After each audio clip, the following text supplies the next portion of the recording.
So I'm quite curious, what's the biggest networking mistake rather you see even seasoned professionals making? Well, there's always a level of what's in it for me. But let me go back to the first part of your question. What mistakes do I see being made? It's very easy.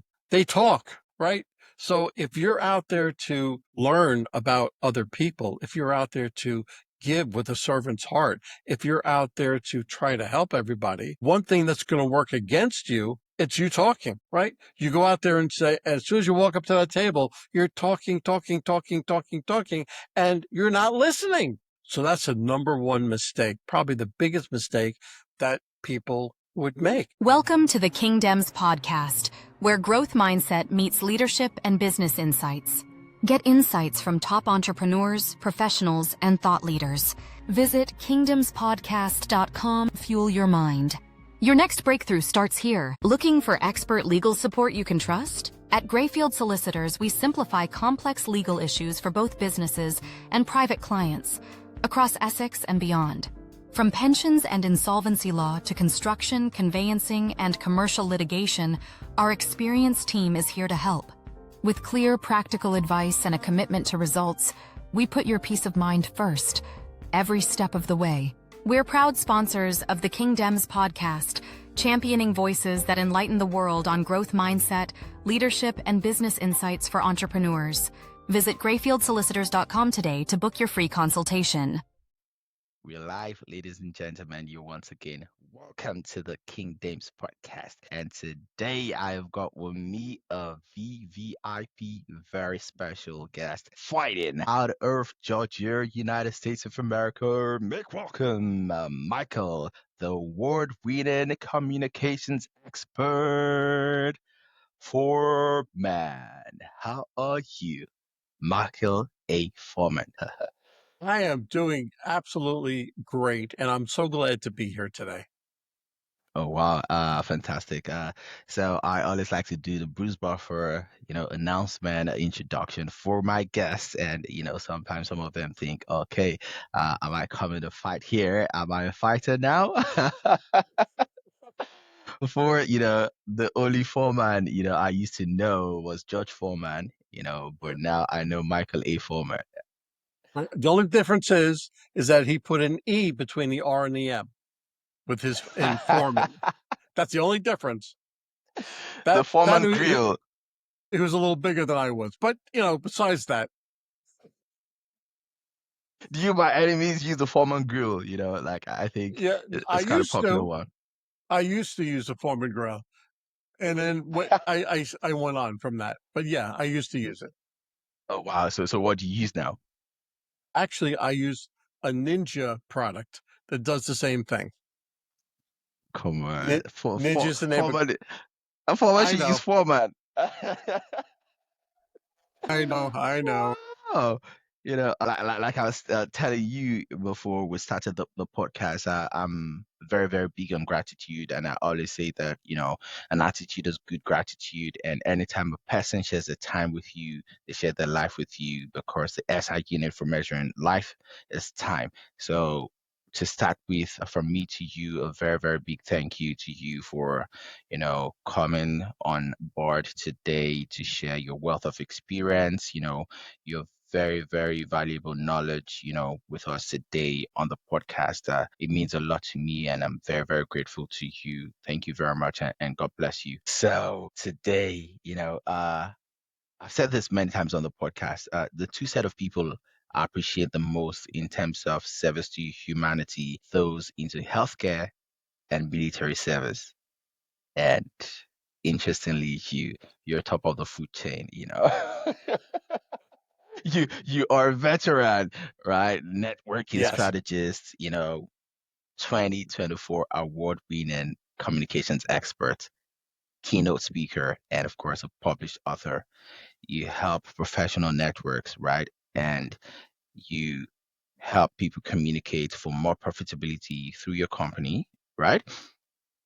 And of course, with your military background, US Air Force veteran, you have an extensive experience in sales, insurance, risk management, and corporate speaking. So you bring in a unique perspective on transforming business relationships from transactions to genuine connections. So that is actually a wealth of experience. And they say experience is the best teacher, and experience is earned. It is earned. You can't buy it. And that's why I am really, really grateful, immensely and intensely grateful to have you on the podcast today. I always say this, that my intention, my goals of the podcast are two things: to educate and to inspire. If I'm able to achieve those, I'm grateful. This is an education category podcast. I'm not out here to entertain people. If you want to get entertained, you know where to go to. But if you want to get edutained, stick around. There you go. What? Oh, so, I had to do my own research on you and coming full circle, right? Linking, what you stand for with what I stand for and what this podcast is about. How did you come about, this whole journey? It's been multiple different experiences across board, but the common denominator, in my opinion, and please correct me if I'm wrong, is service. But Well, how would you explain your journey? it's always service, right? 100 years ago, when I started with the Air Force, I was in there for 9 years. I was a police officer with them. I did very well, went up in the ranks, but it's always service. After I Mm. got out of the Air Force, I went into my businesses. I had a graphic design studio. I had a pizzeria, a restaurant. These are all things that I was in there for money, but I was also having a good time because I was helping everybody, all right, enjoy what they wanted to. But when I got out of that, I went into the corporate world and I went into mortgages. Moved down to Georgia from New York and I got involved with a law firm, the director of sales and marketing. I did everything. But one thing I realized was with the mortgages and with the law firm, I was the face of the companies. I was giving the presentations. I was talking to the people. I was interacting with the customers. I was doing all of it. So I said, you know what? Why don't I just do it for myself? And so I Exactly. started. You build other people's dreams. Absolutely. Absolutely. I Then said, build your own it's empire. time for me to build my empire, if you Hmm. want to call it that.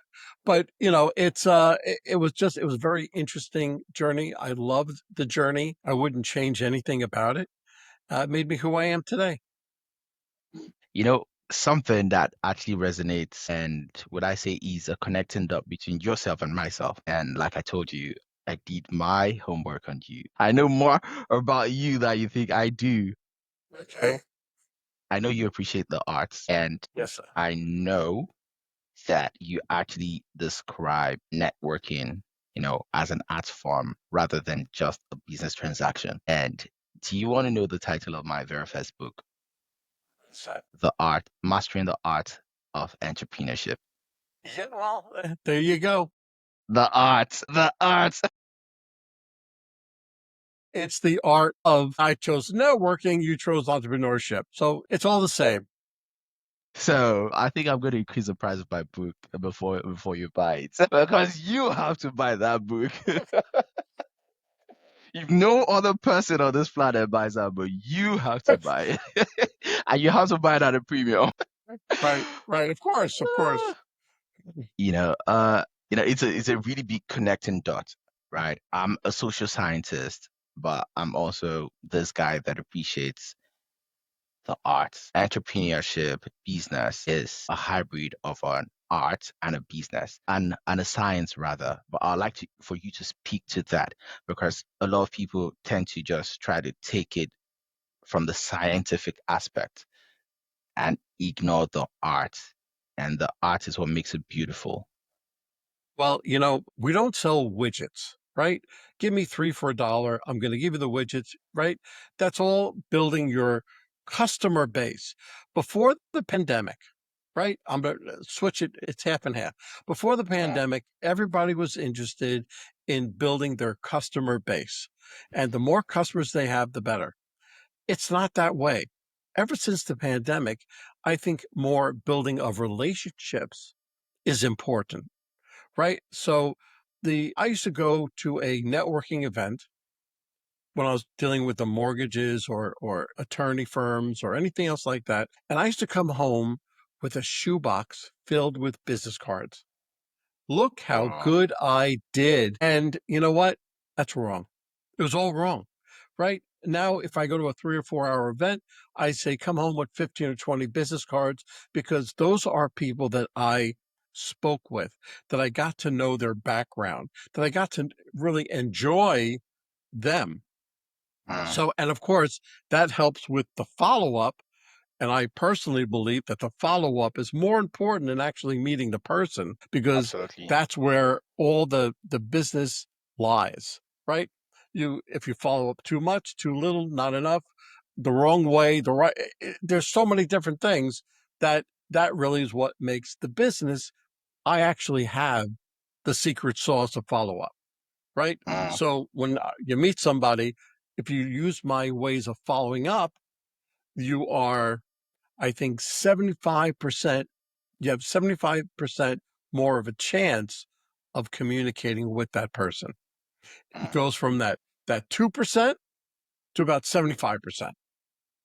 It's quite interesting what you're saying, and I'm going to link it with a proverb from Nigeria, where I come from. I'm really, really super proud of my country, and of course, big shout out to Nigerians.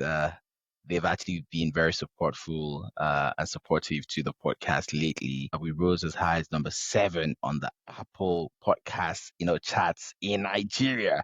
They say Nigeria know the carry last. So there's this proverb in Yoruba. They say Ibere kon lunishe afi eni toba fori ti dopin. So translated, it means it's not about who starts a job, right? Who starts a job or who starts an activity is not, the prize winner. That's not the person that achieves the rewards. It's a person who follows through till the end. So a lot of people are good starters, but follow up is what sees an activity, is what sees a process, right? To the end. So some people are very good. Yeah, you meet at networking event, they tell you like they would wow you, but a follow up, zero. And what's the point having leads without having conversions? Absolutely. Follow up is key to anyone's success. And it Uh-huh. depends on how you do that follow up, how successful you'll be. Absolutely. You've actually worked with everyone, from investor clubs to trade shows. What patterns have you noticed in how successful networkers approach these different environments? You know, you don't want to be salesy, that salesman. If you go to trade shows, that's Salesy. all. Right. That's all you have. You have, come to my booth. I've got everything. I've got just what you need. So, there's that difference, but you have to throw that all away, right? You have Mhm, to bring in that feeling of building the relationship. mhm, So whether you're going to a networking event or if you're doing a trade show is a lot more difficult, right? But you have to figure out to combine the two and say, okay, I need to bring people into my booth, but I need to create that rapport. And you have what, 10 seconds? You know, in a networking event, you have 30 seconds, maybe a minute. That rapport is just so very important. And how you do it is even more important. Now, a little trick of the trade that I use is there's a word called FORM, FOR. That's family, occupation, recreation, and a message. Have that in the uh-huh, back of your head. So when you talk to that person, talk to them about husband, wife, sister, brother, son, daughter, whatever. That's the family. If you hear something, you have to pick up on it. Hear something about them, you talk about that. Their occupation, something about their job or recreation. That's my favorite. Oh, do you snow ski? Oh, do you boat? Oh, do you play baseball? Oh, right. I was a manager for 16 years. I was an umpire for 3 years. I can talk to any about youth sports, right? So as soon as they go in that direction, I'll start talking to them about it. And Connecting before you dots. know it, absolutely. And before you know it, you're going to ask them about their job, right? How they do their job, how well they do their job. And after they say all this, now remember, here's the so important. You don't say a word. You don't talk. It's called active listening, right? You Uh-huh. listen to what they are saying. You don't try to come up with the next thing that you want to talk about, but you listen to what he's saying or she's Uh-huh. saying. And afterwards you say, you know something? This is where having a servant's heart comes in. Say, you know something? I like you. I like what business you're doing. I like how you're doing it. How can I make you more successful? How can I be a good referral source for you? And usually they throw them back like, well, I don't even know what you do yet, And here you are trying to help me. I said, yes, that's what I want. That's what I'd like to do. So after you go through it, and by that time you'll have to explain what you do and how you do it. But here's the interesting part. You take his business card and you give him one of yours. You don't just leave that business card by itself. You write down the date, the name of the function, and something you spoke about, because that will help you follow up later on. It's quite interesting what you're saying. We've actually discussed the same set of things, and I used similar words on this podcast before. I reckon you should find the episode with Morgan Anderson and Sean Kidnutson. So there were two guests on the show at the same time, and we were talking about business networking. So Morgan Anderson is the CEO of Golden Lion Tax Solutions in your neck of the woods in America. And her company was organizing a networking event and this speed dial resourceful workshop for entrepreneurs. And we're talking about business networking, and it's like we took tricks from your playbook right there. It's going to be a really, really fantastic one for you to go back to watch. It's really, really brilliant that your philosophy is actually aligned with the philosophies and the ideals that this podcast promotes. And I'm grateful having, a resource person like yourself on the platform. I think it just validates the intensive research and hard work that, myself and my team put into this show. When I talk about networking for profitability, I want to really ensure that our audience are on the same wavelength with us. You talk about networking for profitability. What exactly do you mean, and how is it different from just collecting business cards? You talk about executive presence in your workshop.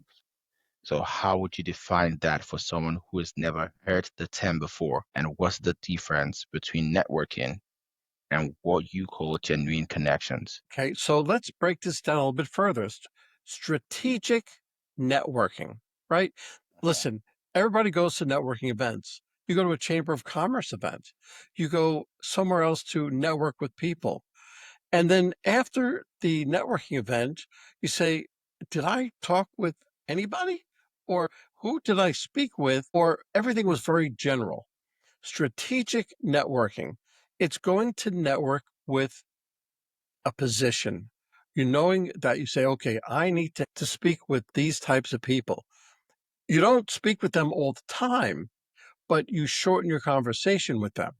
That's why I say only bring 15 or 20, you're only going to get 15 or 20 business cards because that's who you're going to follow up with. And I say you're going to increase your profitability because, listen, if you figure out who you want to network with and you Mm-hmm. network people and you find out their backgrounds and you follow up with them properly, that's the key word, properly, you're going to increase your profits dramatically, probably within 30 days.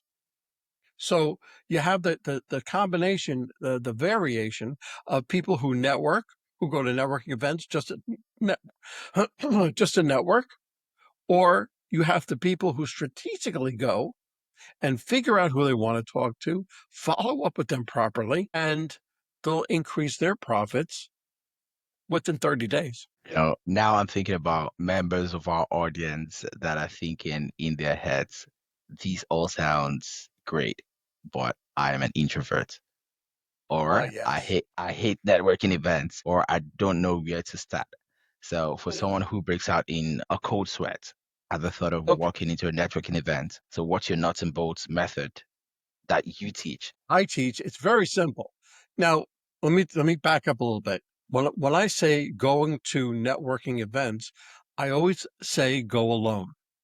Don't go Mm, by yourself, right? You don't want to share credit. You don't want to share conversation. You don't want to do anything. You go by yourself. This way, you're not bothered by somebody that you came with and have to talk with them or something else because that's time, right? Okay. Now, for an introvert, very simple, bring somebody with you. Bring mm. somebody with you that knows you, knows what you do, knows all about you. So when you walk up to a networking table, and you have the conversation that comes around. First, you figure out, is this a conversation I want to be a part of? If not, you politely go out, go to another table. If it is, you say, you know something? That's a great subject. You know what? Michael here knows a lot about that. Michael, why don't you tell us a little bit about it? Because that's like an introduction. So your fear of talking to all these people now has been limited because you're just talking because you're introduced, you were talking. And you do that table to table to table. Now, I'm not saying that I'm cured, I'm no longer an introvert, right? But if you do that like 3 times, 4 times, like by the fifth event, you're going to say, you know something? I'm ready to solo. I'm ready to go by myself and fly, right? Listen, everybody should network. Network, I believe, is the base of all businesses. But one thing people don't do, they don't go out and do it. They don't network, right? My only suggestion, go out there and start. Go out there and network. Are you going to suck the first time you go out there? Yes, you will. But you're going to learn from it. You're going to learn what to say, what not to say, everything else. So by the next networking event, you're going to get a little bit better, then a little bit better, then a little bit better. And before you know it, you'll be a pro. That just aligns with what I always say on the podcast. Consistency is key to Absolutely. mastery.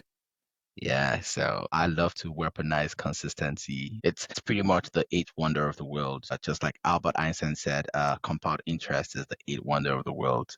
Yeah, Right. that's what consistency Right. does. You mentioned in your experience that you help people leverage their stories for business success. And why are stories so powerful in networking, and how can someone who thinks they don't have interesting stories discover them? Okay. Well, you know what?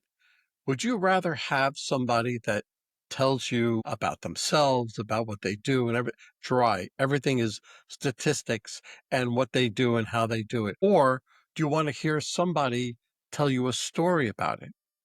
People remember stories. They remember the people associated with the stories, and they'll remember those stories far more than your statistics.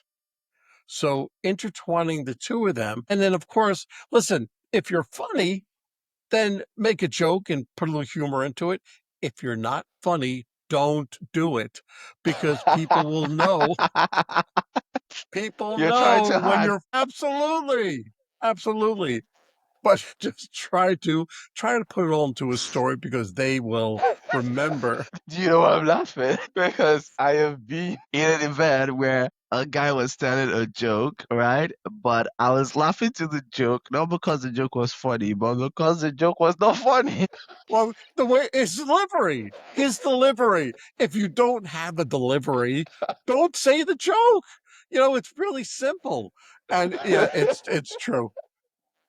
And I remember plenty of times watching people forcing a joke, and you're like, I don't want to deal with this. And the joke is on you. And he sees you laughing, but he thinks you're laughing at a joke when you're really not laughing at the joke. You're laughing at him. It sees you laughing, but he doesn't realize it's actually a laughing stock. And Right. my accountant in the house will understand. I say that person has been declared a laughing stock in line with IAS 2. IAS 2 is the international accounting standards that relates to stock, also known as inventory. So what kind of stock Right. is this person a laughing stock, Exactly. Now, he may be memorable to be a laughing stock. So you may have gotten the same thing across without trying, but don't try it. Don't do it. But at least give them A for effort. Right. Right. It's better to try. So, let's talk about the elephant in the room, rather. A lot of people think that networking feels, in your words, and why I was laughing earlier, salesy and inauthentic. So, how do you help people get past this mental barrier? Well, again, you're going there with a servant's heart. If you go there trying to give, trying to bring two people together, trying to refer, then all the pressure of what you have to sell is off your shoulders.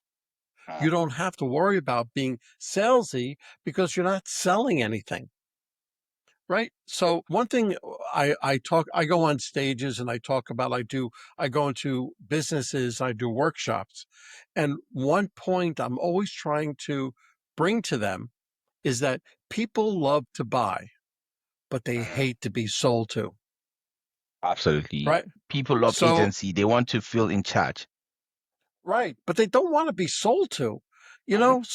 so if you take that part out of the equation and just people love to buy, well, then you're promoting that and you're making everybody a lot happier.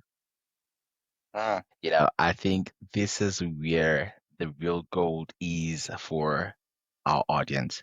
And of course, I want to challenge you a bit, Michael, because you have been in sales, insurance, risk management, and now consulting. That's a lot of career pivots. Was there ever a moment where you thought maybe I'm just not cut out for this business world? And how did you push through that? The networking industry is full of people teaching systems and formulas, right? But what's broken about how networking is typically taught? And why do you think so many people struggle with it despite all of the advice that is out there? Okay. Well, one thing is, first of all, I'm a confident person. I've always been a confident person. So no Mm, matter what I tried, I'm going to succeed. No mm, matter what, even if I fail, doesn't make a difference. I'm going to succeed. That was my thought, my mindset. mm, That's the number one thing with networking. You have to be confident. Now, mhm. I'm confident. I'm confident in losing money. I'm confident in a business not working, but I'm confident. Now, I went to the school of hard knocks. In other words, I had to do everything wrong before I learned how to do it right. To do it right. Absolutely. I love that. I love that. I currently mentor about, yeah, 5 podcasters right now. And I see them leveraging on the experience that I've had, building this podcast. I tell them I had to fail very fast, do a lot of things wrong in order to discover what really works right. And you have nailed that. I appreciate that. No problem. Failure is the number one teacher for success. Absolutely. But people are scared So to you have fail. to, That's the sad part. well, let me tell you, the people who have never failed don't know what true success is Mm, because they don't know the feeling of failure. Because when I go on, I think about everything that I've done that didn't really quite work out. And I'm going to tell myself, I'm not going to do that again. Yeah, that's just another way it doesn't work. Right. Exactly. But that's the way I've always been. I've always been a confident person. I've always never been afraid to go out and talk with anybody. And that really set me up to do what I'm doing today. There's a line in my philosophy book that you just aligned with. It's quite famous. Fortune favors brave. Fortune favors the brave. Absolutely. Talking about, the C's that you're talking about. Confident, be courageous, be creative, and of course be curious. And I don't think there's a limit to what you can achieve. I know you should agree with that, don't you? Absolutely. First of all, you have to be curious, right? Mm-hmm. You have to be confident. You have to wonder what else you can do to become more successful, right? So first of all, I never stop learning. If I don't learn something new every day, I feel I failed, right? I want to learn something new every day because I don't know it all, right? But I can learn. And the more I know, the better I'm going to be when I'm talking, whether I'm instructing, whether I'm mentoring. It doesn't make a difference. The more knowledge I can amass, the better I'm going to be. Yeah, in a nutshell, curiosity, courage, creativity, very important. Very, very important. And of course, confidence caps it. So I'm quite curious, what's the biggest networking mistake, rather, you see even seasoned professionals making?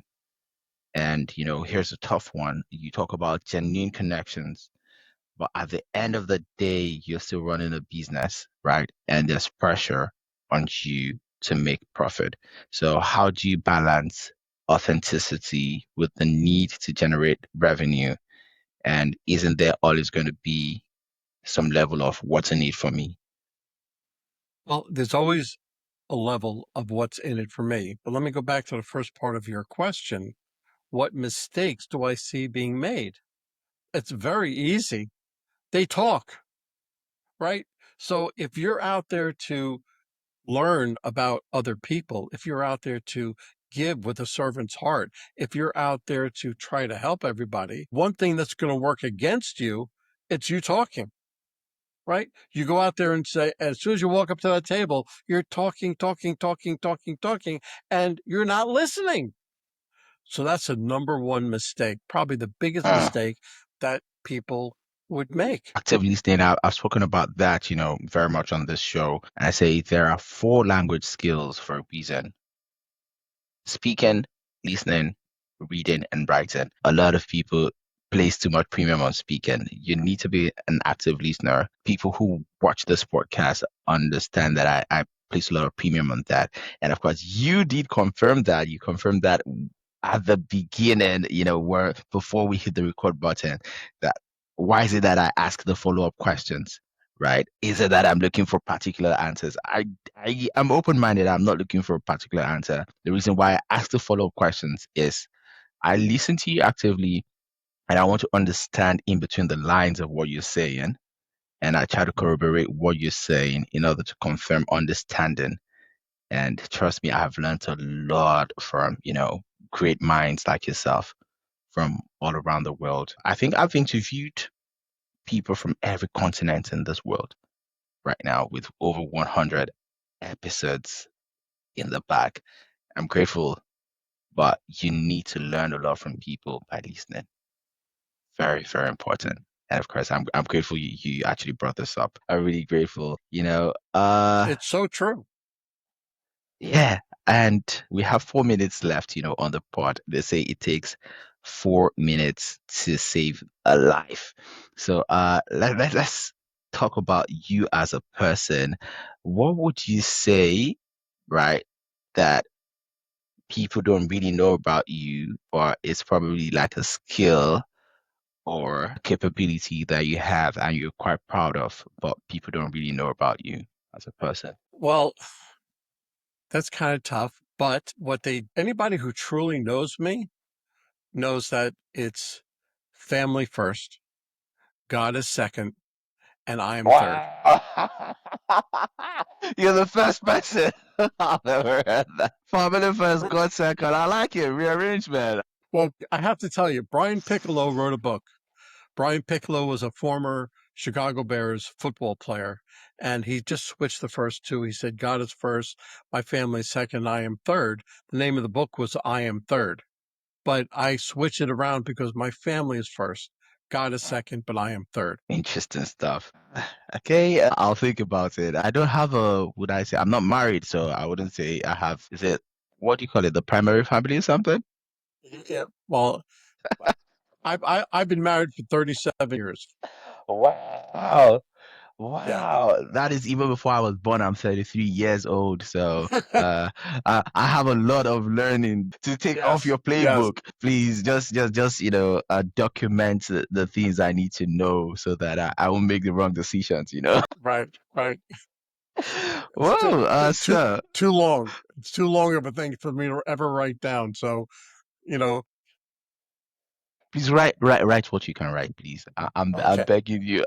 I'm begging you. I'm not proud. I'm very humble Okay. Okay. and I'm very teachable. Please. Let's take the quick fire round questions. 5 questions, quick responses. So complete this sentence. The biggest networking myth that needs to die is what? Biggest networking myth is it's talking. It's speaking. It's speaking without hearing. Right? Mm. If you're going to speak without hearing, why you bother? Why are you there? Right? You have to listen and then speak, but you're going to speak with a response to what they were saying. So number 2, you're at a networking event and you see someone standing alone looking uncomfortable. You have 30 seconds. What do you do? Very simple. Walk up and talk to them. Walk up, talk to them. Don't talk to them about business. Comment, say, hey, you know what? That's a nice blazer you have on, or those are nice shoes. Where'd you get those shoes? Or something else like that. Because if they're standing off to the side, that means they're nervous about entering the room. So what you're doing is you're helping them, and you're helping them break down that nervousness, and you're just talking about anything. Interesting stuff. Anyways, yeah, it's a nice blazer I have on, but I don't have nice shoes. Number 3, one piece of advice you'd give to your 25-year-old self about building professional relationships. Oh my God, yes. Well, you know what? That's before I went to the School of Hard Knocks. I would tell myself to start building relationships and not concentrate on just building customers. Fantastic. Building relationships, key word. I did work with the big four accounting firms. I worked with PwC and KPMG. And PwC, one of the major, pillars in the professional appraisal framework was building relationships. And I tell my colleagues, like, they give you the cheat code to succeed as a professional. It's like you guys do not take this thing seriously. Number 1 is whole leadership. Number 2, business acumen. Number 3, global acumen. Number 4, technical competence. And number 5, building relationships. But yeah, I know at my time there, I used to score 5 over 5, when it comes to building relationships. I take it very, very seriously. Building relationships will take you very far in life. Very far. Yes, Very it's very important. important. So Very important. yeah, I'm really grateful you brought that up. So number 4, fill in the blank. Great networkers are made, not. They're not born. Okay, Mm, because you can be yeah. born with not being confident, not being anything. A real networker, you have to work on your confidence, work on your active listening. Mhm. This is all a talent and a skill. And with a talent and a skill, you need to practice, practice, practice. The more you practice, the I better love that. you get at it. Practice makes perfect. And of course, Actually, perfect practice makes perfect. absolutely. And of course, you brought up the nature versus nurture. It's a combination of the two. Absolutely. So the last question, if you could have dinner with any 3 people, living or dead, who would they be and why? Well, the first thing is my mother, right? My mother, who has passed away. I would love to have her God back. rest her soul. God rest her soul. I'd love to have dinner with her, right? But I'd love to have dinner with John Maxwell, who is a Whoa. big speaker event. I've read And one of his books. Yeah, he's a great I writer. I read 21 Laws of Leadership. Yeah, That's I read that his one. fit, I read that one. right? Yes. And it helped me in so many different ways. And the third one is Bill Engvall. He's a comedian, and I always learned so much from comedians. He is just so funny and so clean, and just everything he does is hysterical. But I learn from what I do, how I speak on stages and workshops, my timing and everything else like that, I all get from him. Okay. And of course, at this point, I think I'd like to make it a Mount Rushmore. I'm going to add myself in that dinner so that I'll have takeaways. Absolutely. You're invited. Come on over. Love and respect to you. Love and respect to you. Once again, a very, very big thank you to you. I don't take you for granted. I very, very much appreciate you. And of course, to our audience, thank you very much, guys. Your support is very much appreciated. We have been on the Apple Podcast Top 200 charts in 13 plus countries and counting within the past 3 weeks. You guys are making it happen. You guys are absolutely amazing. And of course, you're giving me increased motivation to find fantastic, what I say, insightful, resourceful individuals like Michael A. Foreman. And of course, guys, drop the comments, share with your network. And of course, I would love to have Michael back on the show, but I want you guys to pressure him because they say third party evidence is the most compelling form of evidence. If you want to see Michael again on the show, please flood the comment section. And of course, please don't ask me questions. Drop the questions for him. He's the pro, I'm the Joe, right? So, Michael, do you have any final words of advice, for our audience? And of course, how can they connect with you? And of course, I know you're a podcast host as well. Please go follow his show as well. So please tell them how they can find you. Well, my podcast is Networking Unleashed. The name of my book that I wrote. I have digital courses that you can go on and to my website and do it. But my website, michaelaforeman.com, there's no E between the R and E. Okay, that's like George. So michaelaforeman.com. On there's a contact sheet, and you can get hold of me. I'll call you back or get back in touch with you and within 24 hours. But there is a plethora of podcasts that I've been on, my book, digital courses, and things to look at. And you can hear me as my demo reels on there also on what I speak about. But that's the best way to get hold of me. Magazines, I've gotten that award. I've got a lot of things behind me. So I'll just send it to you. And whatever you want to put in the notes, feel free. Okay, permit me to do a shameless plug, all right? Yeah. Can you please give my members of audience a discount to some of your resources? Give us a promo code. We love a good bargain. Tell them to contact me and we'll work it out. Okay, fantastic. Thank you very much. And once again, from me to you, gratitude is good attitude. And of course, thank you. God bless you. Love and respect to you. Do you want to leave a shout out to anyone before you leave? No, just listen, anybody who's out there trying to network properly, just go out and just start doing it.